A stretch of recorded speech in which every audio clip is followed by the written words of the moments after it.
Alright everybody, Kyle here, and welcome to another episode of Kyle Plays Minecraft. And a little bit of a special announcement. This is going to be the last episode of the first season. I've built this town. I never even gave it a name, but as far as moving on to building something else, the way the world generated is we basically have the plains biome, which I'm building in now. We have the dark oak forest behind me. Then we have mountains, and I've been flying around. There is nothing else, and the way Minecraft loads worlds now is different. So if you go into the advanced options, you can see that there's under like default, there's also the large biomes, amplified, flat terrain. And then there's a customized version where you can literally go in and adjust all the details, like how much of one resource you want to spawn in, how big the biomes are, and the way the biomes spawn in is size 4, so I don't know what that means exactly. And so I tested out a world with a size 1, and the biomes were actually really tiny. So what I've gone and done is made a new world. I found a good place that I want to start building, and I know I'm leaving all of this behind that I just did, but that next world is actually going to have multiple biomes that we can go between. This one sort of I'd be building in the same place and wouldn't have different environments to have different builds and stuff. So if we go, whoop, there we go. So I figured I'd pop the shaders on, damn shaders though, and do a walkthrough of everything I've done here. So I didn't get that last building done over there, but I have added a few more. This was the first thing that was that I put in the world. I did this in creative before starting the series. It is the hello villager, move. It is the enchanting room. Ta-da! So I had started from another world, and I didn't want to completely start from scratch all over again, so I built this place to have an enchanting area. And then down over here, which was more recent, we have the Skelly spawner. I'm not going to go all the way down. That was pretty nice and conveniently located, so can't complain about that. And then we go over this way. Moo moo. We have the fountain area with a nice green space in here. We have this house, which is in ruins. I think it's pretty cool. And then the most of these houses here, they were originally part of the NPC village, and I completely redid all of these, as you know. So some of them have done up insides, other ones don't. I was in this one for a bit. Yeah, still have a bunch of stuff left in there. It's my field of view. Oh, it's at 80. I had it turned up to 90 before. And that way we can see a little bit more. And then we have a super skinny house. I have a bed in here. Yep. And I think this was the first one. The first house that I changed. And I sort of developed the style for the town that I wanted to do. Left it empty though. Got a stairway up here.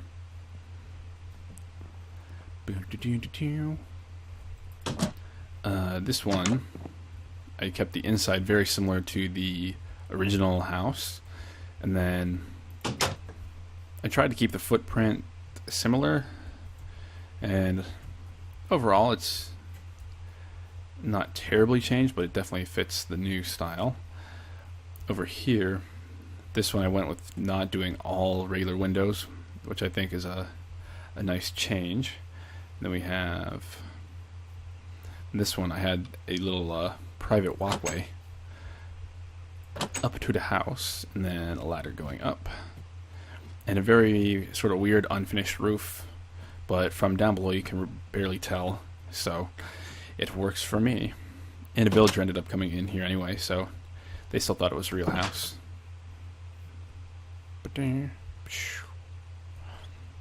And then we go over to this one. We pop on in here. We actually step down a bit, and then this is sort of like the first floor or basement depending on which way you come in from. So we have a bed over here with chest and other essentials. Then we go up the stairs and we have like a little loft area, and then a back door which leads out to higher up on the hill, which I think is pretty nice. Oh gosh, I'm breaking everything. There we go. There we go. Sweet. So, close that up, and then we go running on this way.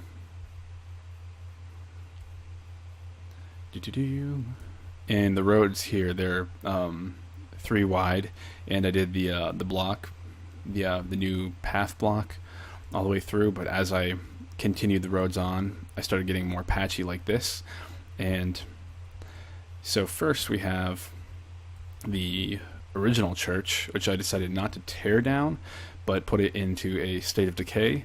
And then I have the new church next to it. And overall, it really does just look like a bigger, more intricate version of the original church, which I am pretty happy with. Because I was sort of scared it was going to look, well, not scared, just anxious that it might be a little too castle-like, but it definitely holds its own, so I'm happy about that. And then over here, this is new that you have not seen. I was talking about getting something in here, originally making it like a mine shaft or something, but there we go. What I did was I made the floor see-through so you can see all the way down to the bottom there, but it's just basically a big sort of a silo kind of thing. But then we have the green rooftop, which actually gives me, this whole building gives me an idea for a more contemporary design style, so maybe something I can work on in the future. I'm going sleepies. I know it's creative, but there we go. This house is one of the new houses that I built. You'll see, I'll show you quickly. This is where the original wheat farm used to be, and then I took it out, and I decided to fill it in with smaller houses to fit with this section of the town, because over on this farther side of the town, the houses are a fair bit bigger, and I decided to sort of go in and fit like the bare essentials of what you would need as a starter house. So we got the bed, furnace, a little bit of a table here to make it like a kitchen counter kind of thing with the trapdoor. We have crafting table, a suit of armor, and a door for storage closet. And then this one I gave it sort of like a ground level porch kind of look to it. And then we open the door, then we step on in. Similar layout on the inside, size wise. And then here I use 2 doors to make the a closet to hold the chests. Actually, that one won't even open. That's not a good idea. So that'll do for now. They're all basically similar on the inside, just getting the basics down. And then this one, I decided to go with more of a focus on the wooden beams that were going through the house. Like they stuck out like they're too long, but they didn't trim it down to size properly, so they sort of stuck out over the general footprint of the building. And then inside, even smaller, but just got what you need, and that is it. Then you have the wood beams up here, which, even though it's not a huge building, it definitely gives it some more depth, which I think is awesome. And it makes it feel a little bit bigger, even though it's not huge. And then over here we have all of these buildings, which is almost like a separate section of the neighborhood, because you sort of have this little bit of a divide with the hill that sort of separates them a bit. So if we come back down here, this is the first big one that I built over on this side, and the villagers are actually over here now, which is good to see, because before they weren't really traveling through the town. So this one, basically you have to step out onto the porch. I didn't put a door in there yet. This one is a small walkway that goes up to the second floor, which is much smaller, but then we have a balcony stepping out this way, which we can overlook the town. And then if we step out this way, we have a shorter one that overlooks the river. And then if we come on down, whoops, a little bit dark there. And we go down into the basement area. This is just an idea. I cleared out the room. And then if we open up here, we are now under the deck. And we have a little bit of water here. And that is that. And I also built a little shed with the trap doors and a couple of regular doors. And then you just have a crafting table and furnace for your needs.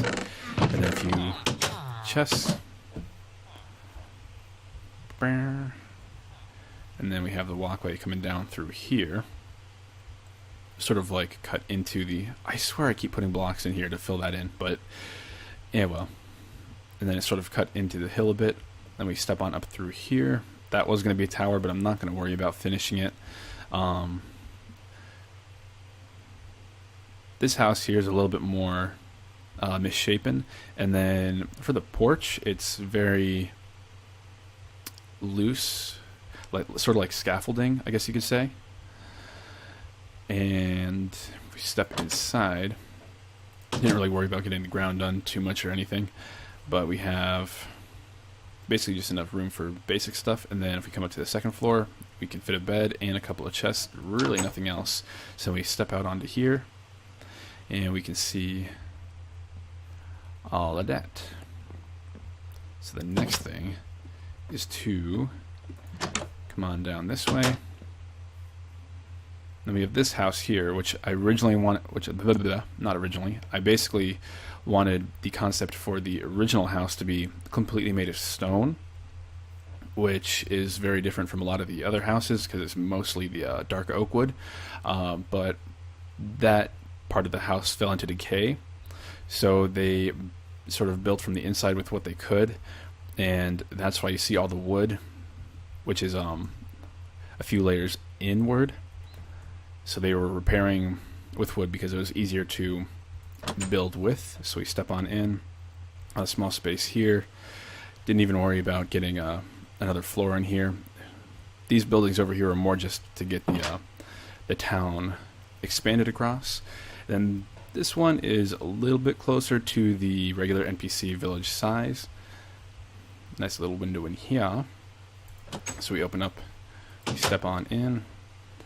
And basically, pretty nice floor layout, a little bit higher ceilings, so there could be a loft or something up there. But that is that. Can I click the door? There we go. And then we have this house. This one has sort of a carport kind of awning area right here.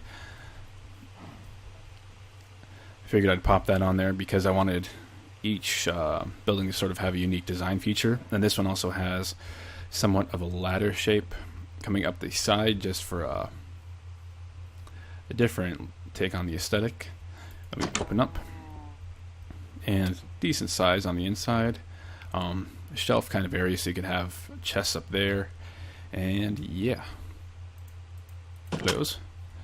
And then here, this one looks a little bit more basic, but that's not a bad thing, because with all the houses sort of looking crazy, having a little bit of a simpler design isn't terrible, but at the same time it's not super symmetrical, so it still works, but it's not as over the top. So you step on in, you could definitely fit a second floor in here. Got room for a window. And then you have some slits so you can look out and see a town. And this one, I started with the cobble on the bottom, the cobblestone, and then had the wood on top just to change up the building structure a little bit. Because for most of them, it's the wood on the bottom and then the stone on top. So just change it up a bit with that one. This one, we step on in here. This really feels like you're walking into a basement, and I really like that feeling. And then we come up the stairs here. And then we just have some tight quarters here, which could definitely work as a bedroom. And I like having the post in the middle because it just makes it feel like a small and cozy area. And then we have double doors out to a balcony. Then we'll head on back down.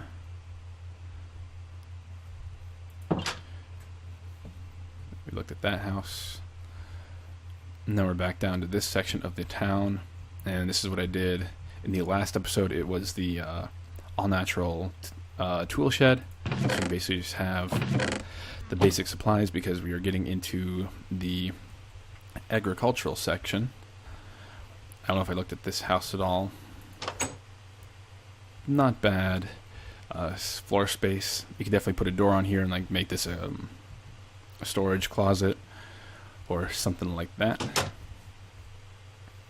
And then if we go over here, we actually have a little bit of a walkway over this arch. Well, I guess it's an archway. Then we can walk up to the other side of this silo thing, I guess. Then you can jump up to here, back into the shed. Then we come on over here. I like the shape of the building. That is nice. But then over here, we have the wheat field, which is nice and huge. And then carrots as well. Something I did was I came in here, I expanded where the carrots were, so they filled up all around here. And originally there was basically no water here, so I put in this little pond here, and then it leads to a little bit of a river that comes down and leads to this body of water that this horse is now enjoying.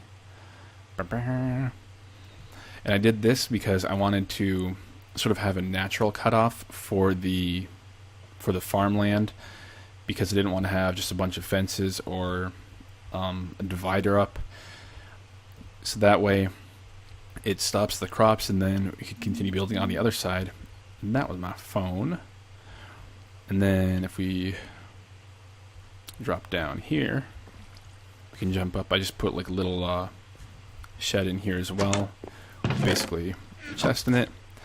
And that's about it for that. It is getting to be nighttime. Now where do I have? Actually, I'll just do time set 0. Do that for now. And then here we have the barn, which is basically just for the storage of all the crops and whatnot.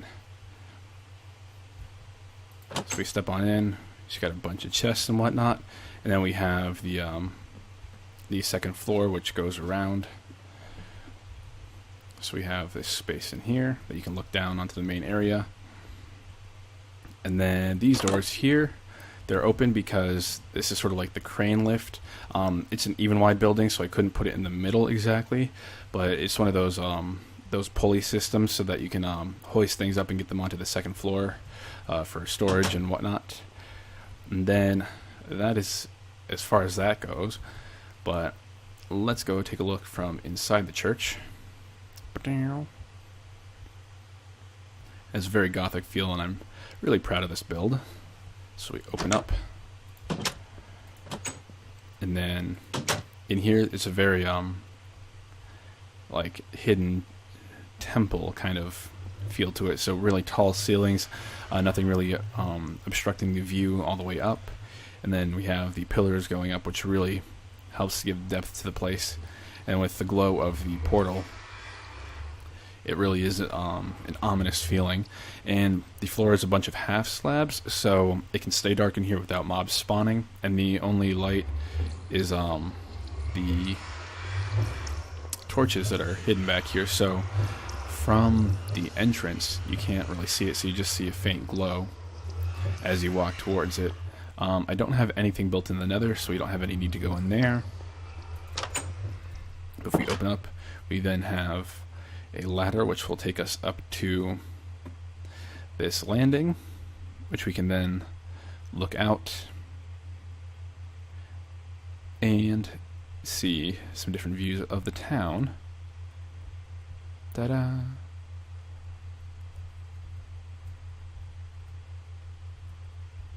And then if we continue going on up, actually, you have a door here. You can sort of walk onto this section of the roof. And then if we pop on in, we go up.